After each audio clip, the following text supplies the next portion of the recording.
right, welcome back to another week of Keeping It Real with Coach Neal. I'm Brandon Sands with the Seahawk Digital Network, joined now by UNCW women's soccer head coach Chris Neal. And Coach, let's jump right into it. Sunday, game against Liberty. Your thoughts? Similar to the VCU game in the fact that we started pretty well. That was a very good Liberty team, in my opinion. We've played them a lot over the decades, and I personally think that was the most dangerous team. They can hit you in a number of different ways, so they've done a really good job with that team, and we knew that it was going to be a very tough match. I think they're a team that if you look at our conference, the CAA, that they're a team that could win our league. So it was a great test for us non-conference-wise and measuring stick. We started fairly well, but similar to the VCU game, we're starting to see cracks in our defense develop, 10, 15, 20 minutes into the match. And they got the early 2 goals. That game was interesting because, like I said in the previous interview, it was compartmentalized with 2 water breaks per half. So you had 15-minute segments, and our goal was to go out and win the first 15 minutes.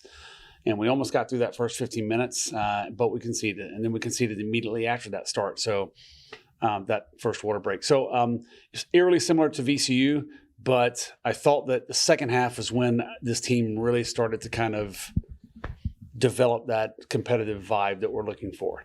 We played a very good second half, in my opinion.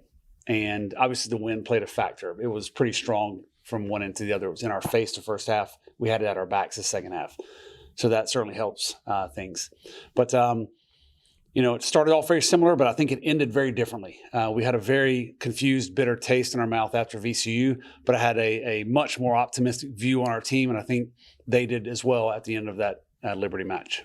You're heading into week 3 now of non-conference play, your last week of non-conference play with the extended conference schedule this year. What have you learned about your team in those 2 weeks? Well, we've learned a lot, but we still need to keep learning more. We've got to try and get the pieces in the right place and get them shaped so that we can be successful. And, against Coastal, we came out and we did pretty well in a 4-3-3, but then we came out in a 3-5-2 against VCU, and that did pretty well. And then we went to a 4-3-3, and it didn't go so well. We tried a 4-3-3 against Liberty as well. Defensively, it didn't quite work out for us. So we're still learning about them, Brandon, quite simply, and we're still tinkering.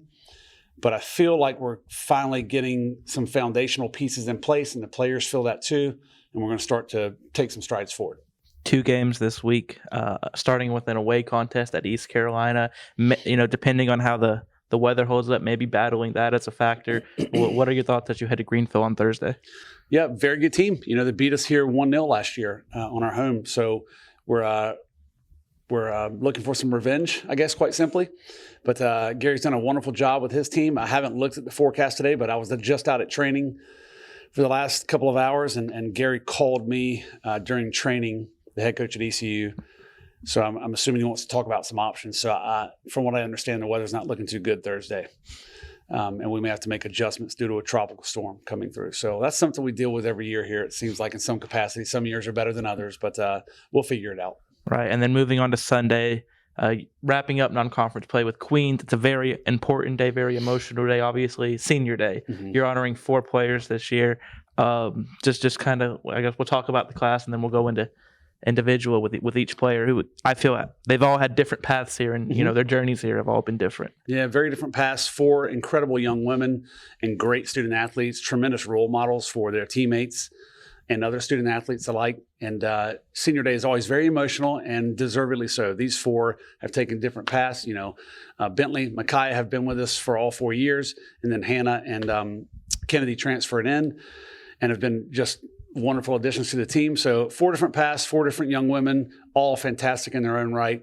Going to be an emotional time as we try to send them off in victory. And then, navigating all those emotions and stuff, you still got a game. Queens, this is their second year at the Division I level. Opened last year on the road in Charlotte with a win. What are you looking forward to seeing from that team, and taking what you guys learned last year and bringing it to Sunday?